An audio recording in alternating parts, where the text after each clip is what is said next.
بسم اللہ الرحمن الرحیم۔ بعد از خدا بزرگ توئی قصہ مختصر۔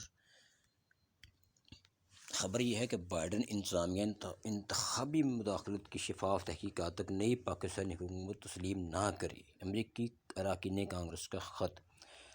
خبر یہ ہے کہ 30 سے زائد اراکین کانگریس نے بائیڈن انتظامیہ کو خط لکھا ہے۔ جی ہاں، یہ وہی بائیڈن انتظامیہ ہے کہ جس کی مہربانیوں سے پاکستان میں پاکستان میں ایک منتخب حکومت کا تختہ الٹا گیا، رجیم چینج کا ڈرامہ رچایا گیا۔ جی ہاں، امریکی ارکان کانگریس نے صدر بائیڈن انتظامیہ سے انتخابی مداخلت کی شفاف تحقیقات تک نئی پاکستانی حکومت کو تسلیم نہ کرنے کا مطالبہ کر دیا۔ 30 سے زائد ارکان کانگریس نے بائیڈن انتظامیہ کو خط لکھا۔ ارکان نے خط میں انتخابی تشدد، انسانی حقوق اور بنیادی آزادیوں پر مبینہ پابندیوں کی مذمت کی۔ ارکان کانگریس نے انتخابی مداخلت کی شفاف تحقیقات تک نئی پاکستانی حکومت کو تسلیم نہ کرنے کا مطالبہ کیا۔ خط میں کہا گیا ہے کہ زیر حراست سیاسی افراد کی رہائی کے لیے پاکستانی حکام پر زور ڈالا جائے۔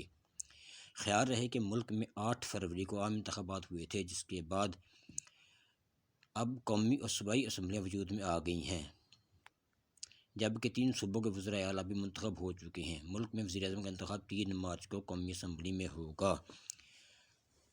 یہاں میں یہ ایڈ کرتا چلوں کہ بھلا ہی الیکشن جو ہیں وہ 8 فروری کے ہوئے ہیں، لیکن جو قومی اسمبلی میں حلف اٹھائے جا رہے ہیں اور جو حکومت بنائی جا رہی ہے، 9 فروری کی حکومت ہے، کیونکہ 8 فروری کو رات تک جو ہزاروں ووٹوں کی تعداد سے جیت رہے تھے، انہیں صبح کو ہرا دیا گیا۔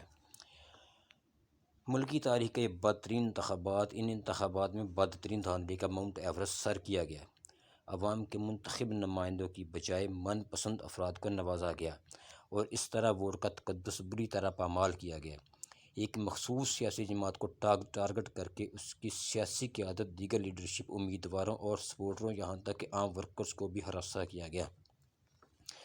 مگر یہ کیوں اور کب شروع ہوا؟ اسی بائیڈن انتظامیہ نے ہی رجیم چینج کا ڈرامہ رچا کر منتخب حکومت کا تختہ الٹنے میں مدد دی۔ دیکھتے ہیں ان ارکان کانگریس کے خط کا کیا نتیجہ نکلتا ہے۔